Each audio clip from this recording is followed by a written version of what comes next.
Dobrý den, dámy a pánové, vítejte v dalším dílu podcastu LearnCheck Online. Dnes uslyšíte pokračování interview s Irou. V předchozím díle jsme mluvili o tom, jak se učila česky v kurzu a jaké ještě měla lekce a jaké musela dělat zkoušky. Dělala zkoušku B2 na ČVUT a v dnešním dílu budeme mluvit o tom, jak se učila česky sama mimo lekce, kolik hodin jí to denně zabralo například, nebo co by doporučila lidem, kteří se také chtějí učit česky. Jestli se vám moje podcasty líbí, tak budu moc ráda, když mě podpoříte na Patreonu www.patreon.com/iLearnCzech a nebo můžete svou finanční podporu poslat také na PayPal. Odkaz najdete u informací k tomuto podcastu. Tak jdeme na to. A ještě bych se chtěla zeptat, teďka mimo ty lekce, na které jste chodila, takže dohromady bych řekla, že jste možná, než jste dělala zkoušku B2, měla tak aspoň 700 těch 45-minutových lekcí. Ještě jsme vlastně neřekli, že naše skupinka byla 15 až 18 lidí, myslím, že celou dobu tak nějak, i když samozřejmě ne všichni vždycky chodili. A teď by mě zajímalo, jak jste se učila sama a co vám třeba, co pro vás fungovalo, co vám pomáhalo si věci zapamatovat, jak se učíte jazyk? Takže nejdřív jsem dělala všechny domácí úkoly, co jsme měli, úplně všechno. A taky naše učitelka nám někdy řekla, že ten text je jako dobrovolný, ale jsem si říkala, že ne, to není dobrovolně, že to musím udělat. Takže jsem dělala všechny domácí úkoly a kromě toho dělala jsem se na nějaké video na YouTube. Našla jsem jednu holku, která mluví o morčatech a to mě zajímá, takže to bylo pro mě zajímavé. A myslím, že to je taková super idea, že najít něco, co vás zajímá a pak to poslouchat v češtině, tak bude, můžete se naučit nějaké slova a bude to pro vás zajímavé a ta čeština budete nějak praktikovat, cvičit a tak. A taky jsem psala diktáty. A to taky pomáhá psát správně ty slova, ty čárky. Jak jste psala ty diktáty? Jako něco bylo v učebnici, něco jsem na YouTube udělala já, nebo ještě nějaké další jste našla? Dívala jsem se na vašem kanálu, tyhle ty diktáty a psala jsem je. A pak ještě z té učebnice na C1. Taky... Na B2. Na B2, ano, to bylo na B2. A tak to tak pomáhalo. A ještě jsem si stáhla několik aplikací, abych mohla cvičit ty pady.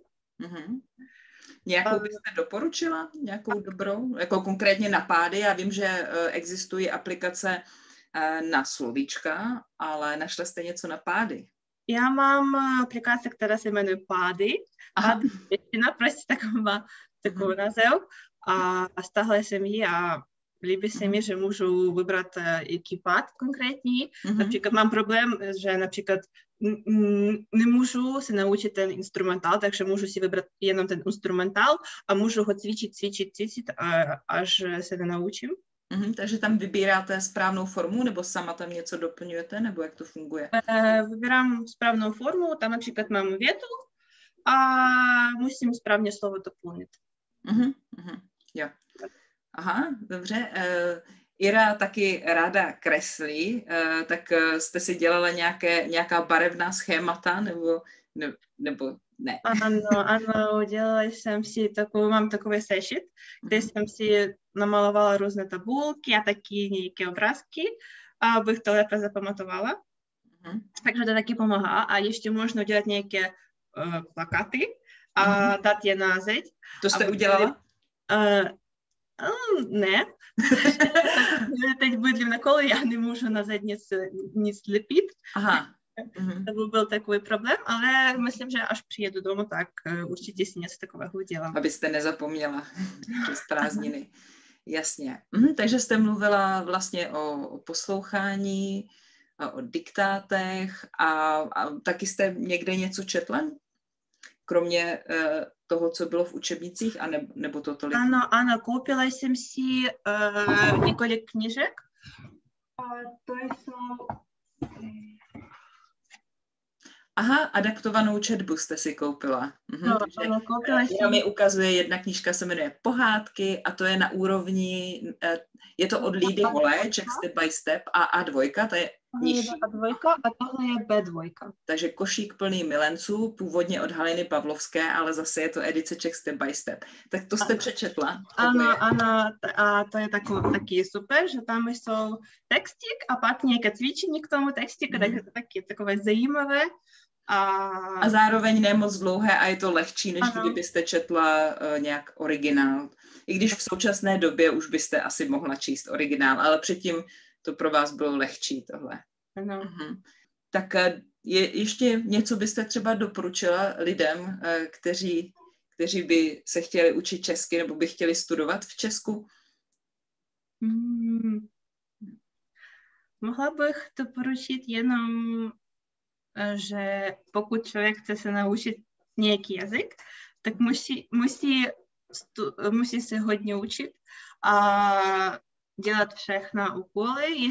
Jestli se učí s učitelem, tak nemusí se bát dávat nějaké otázky nebo něco takového. Pokud je něco zajímá, tak musíte se zeptat, protože pak bude myslet na tu otázku. A taky ano, možná číst hodně a nejlépe bylo by najít si nějakou kamarádku nebo kamaráda a s ním hodně mluvit, tak to bylo by nejlepší. Ale to nebyl váš případ, nebo ano?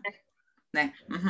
Tak snad ještě v budoucnosti. Už vím, na co jsem se chtěla ještě zeptat. To znamená, spolu jsme měli lekce vždycky dopoledne, když Ira řekla 4 hodiny, tak to byly opravdu 4 hodiny od 8 do 12 hodin s nějakými kratšími pauzami. A jak dlouho jste se ještě potom učila sama? Strávila jste tím celé odpoledne?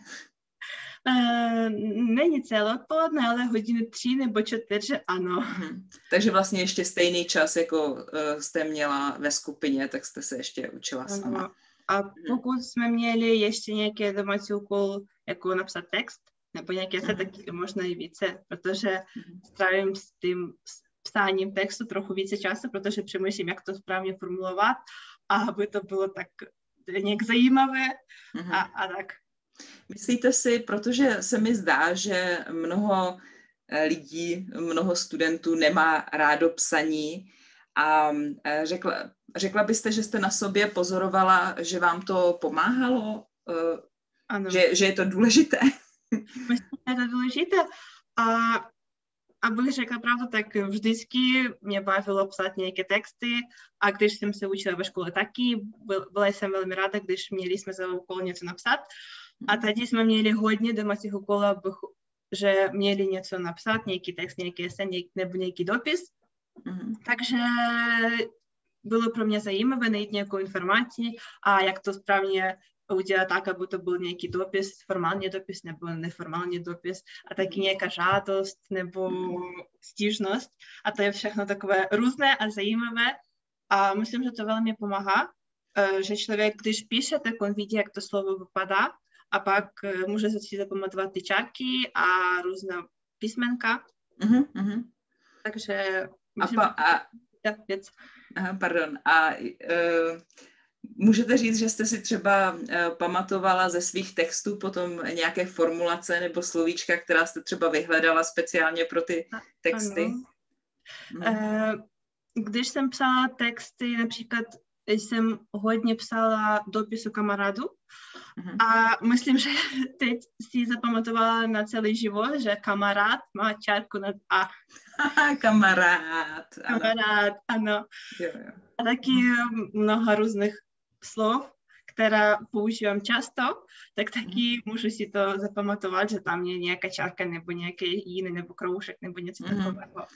Je pravda, že je přece jenom rozdíl, i kdybyste to slovo četla znovu a znovu a znovu, tak je něco jiného, když ho sama napíšete, sama vedete tu svou ruku a musíte se tam vrátit, abyste tam připsala tu čárku například. tak ta fyzická paměť těla vám vlastně, věřím, no, určitě je to potvrzené nějakými výzkumy, že to pomáhá. Dobře, tak super, děkuji moc. Tak to byl konec druhé části interview s Irou, kde jsem já dávala otázky jí. No a v příštím interview si můžete poslechnout moje odpovědi na Iřiny otázky. Takže se máte na co těšit, mějte se krásně, nashledanou.